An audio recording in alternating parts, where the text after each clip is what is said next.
Budget हाल ही में आया, उसे लेकर राहुल गांधी और प्रियंका गांधी ने कहा कि इस बजट में उत्तर प्रदेश को कुछ नहीं मिला। कुछ राज्यों को विशेष पैकेज दिया गया लेकिन यूपी को कुछ नहीं मिला। देखिए, बजट तो दो लोगों से मैंने पहले दिन बयान दिया था। सबसे पहले आकर के मैंने कहा था कि बजट तो दो लोगों से डरा हुआ दिखाई दे रहा है, नीतीश बाबू से और नायडू साहब से। और उत्तर प्रदेश के अंदर तो बहुत ही काम अच्छा हुआ है। उत्तर प्रदेश का पूरे बजट में उत्तर प्रदेश का नाम ही नहीं है।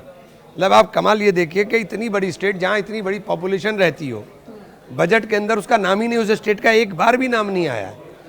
पूरे बजट के अंदर अगर आप देखेंगे तो बार बार बिहार और आंध्रा और उत्तर प्रदेश तो जीरो। उत्तर प्रदेश का तो आया ही नहीं, नाम ही नहीं लिया। मतलब आप अब भी कह रहे हैं कि ये जो है ये कुर्सी बचाने का बजट है। राहुल गांधी ने इस बात 100% देखिए 100% हमें उत्तर प्रदेश जैसी स्टेट जहां आपकी सरकार चल रही हो, आपने अपनी सरकार के चलने के बावजूद केवल इसलिए कि उत्तर प्रदेश के लोगों ने आपसे नाराजगी जताई, आपने उत्तर प्रदेश का नाम ही साफ कर दिया।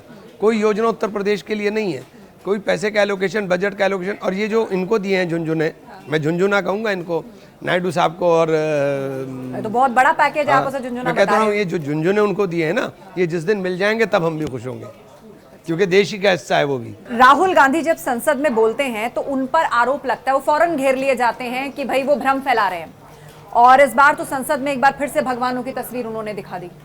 अच्छा, आप एक बात बताइए, आप हर दूसरे की आस्था के ऊपर क्यों वो कर रहे हैं? उनकी आस्था भगवान की तस्वीर दिखाना, कहते हैं कि नियम कायदे तो ध्यान रखने चाहिए ना। वो फर्स्ट टाइम एमपी थोड़ी बने। नहीं, तो उन्होंने गलत क्या किया था? उन्होंने तो कहा था कि देखिए मैं इस तरह दिखाता हूँ, अभी कैमरा हट जाएगा, और जैसे ही राहुल जी इस तरह करते थे कैमरा साफ कर देता था।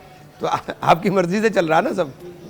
तो बजट पे बोलते हुए राहुल गांधी ने कई मुद्दे उठाए और उन्होंने कहा कि बजट से पहले जो हलवा सेरेमनी होती है उसकी भी एक तस्वीर दिखाई, और वहां पे बहुत सारे अधिकारी खड़े हैं, वित्त मंत्री खड़ी हैं, और राहुल गांधी वहां पर कह रहे हैं कि मुझे हैरानी है, इसमें ना तो कोई दलित है ना आदिवासी है। मतलब अब जो ब्यूरोक्रेट्स हैं या जो ऑफिसर्स हैं उनकी भी जाति ढूंढी जाएगी।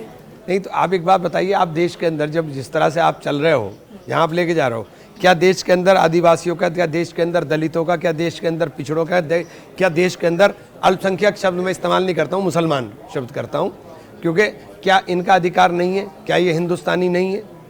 क्या इन सबको नहीं होना चाहिए? नहीं, क्या इनको सबको नहीं होना चाहिए? आप बताइए, जहाँ जितने जिसको जितना कोटा दिया गया देश के अरबपतियों की सूची के अंदर हम इनके नाम क्यों नहीं आते? ना आदिवासी का नाम आता है, ना दलितों का नाम आता है, ना मोस्ट बैकवर्ड का नाम आता है। इनके नाम क्यों नहीं आते? आप इनको केवल वोट की तरह क्यों इस्तेमाल कर रहे हैं? आपने इनके अपलिफ्टमेंट के लिए क्या करना है? आप बताओ, क्या आप ये करेंगे? आप जातीय जनगणना से क्यों भागना चाहते हो? जब तक आप जातीय जनगणना नहीं बताओगे तब तक ये नहीं पता चलेगा किसकी कितनी हिस्सेदारी हो रही है। उसके बाद इसका आर्थिक सर्वे करा करके पता चले कि ये लोग कहाँ खड़े, किस जगह स्टैंड कर रहे हैं, तभी तो आप किसी की मदद कर पाओगे ना।